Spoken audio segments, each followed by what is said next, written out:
واللي كنا خايفين منه لحظة تصوير الفيديو حصل والموضوع قلب بكارثة. السلام عليكم ورحمة الله وبركاته. ايه الموضوع بكل تفاصيله؟ ده اللي هنعرفه مع بعض من خلال الفيديو ده. بس كالعادة وقبل ما نبدأ يا ريت ما تنساش تعمل لايك للفيديو علشان يوصل لأكبر عدد ممكن كرسالة توعية للجميع، واعمل متابعة لصفحتنا ده لو مش عامل، وصلوا على النبي. قبل ما نشوف الفيديو ده كامل مع بعض ونعرف العيال دول حصل لهم ايه، يا ريت الرسالة دي توصل للجميع، لجميع الأهالي.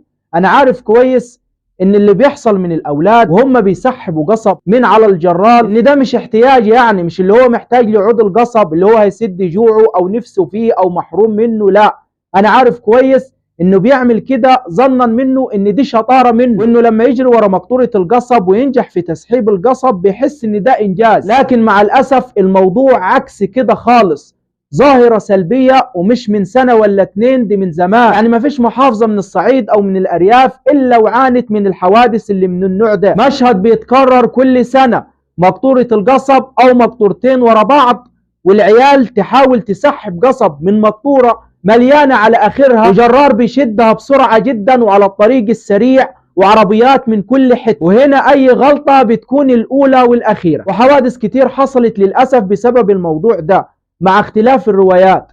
يعني الاولاد هم بيسحبوا من المقطوره حد منهم اختل توازنه ونزل ما بين المقطورتين او نزل تحت المقطوره، مع الحموله الزايده ومع السرعه بتاعه الجرار الولد بيكون في خبر كان، ربنا يصبر اهاليهم. يا اما يفضلوا يجروا قصاد الجرار او وراه، وحد منهم بعد ما يسحب يروح يعدي الشارع، عربيه جايه من اي مكان تدوسه، او يقع على الارض في عربيه معديه برضه تدوسه. في كل الاحوال ظاهره سلبيه وما بتعودش على الناس غير بالخراب، فيا ريت تحذروا اولادكم منه. وانا جايب لكم النهارده فيديو مثال حي للموضوع اللي بتكلم عنه، بس المره دي مختلف ازاي؟ اللي هو ما استنوش الجرار يعدي من عند بيتهم او من شارعهم فيجوا وراه لحد ما حد منهم تحصل له حاجه بعد الشر عنهم، لا، ده واحد على التروسيكل بتاعه محمل اتنين، ومن التهور بتاعه بينزل تحت المقطوره بيهم، مش تحت المقطوره تحتها، لا، تحت القصب. يعني لا خايف الحموله توقع عليه او الجرار يوقف فجاه تحصل اي حاجه فينزل هو بالعيال تحت المقطوره، بيخاطر بنفسه وبالاولاد اللي معاه علشان حتتين قصب، ومش بس بيهم،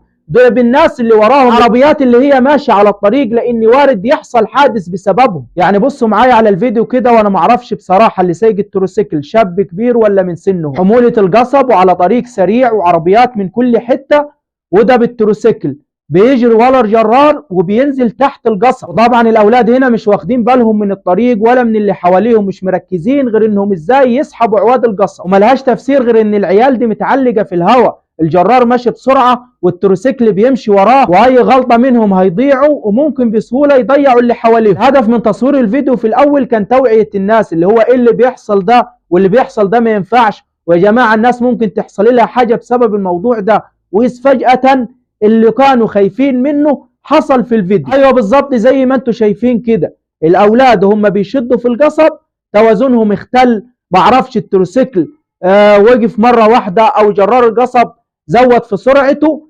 فاختل توازنهم، نزلوا تحت التروسيكل. اهو واحد منهم نزل بدماغه على الاسفلت وعدى عليه التروسيكل، والحمد لله ان مفيش عربيه كانت ماشيه ورا التروسيكل كانت داست عليه، او اي عربيه منهم كانت كسرت على اللي جنبها فاللي جايه من ورا تخبط فيها وكان بقى حادث، لكن الحمد لله عدت على خير والولد ما ماتش ولا حصل اي حادث بسببه.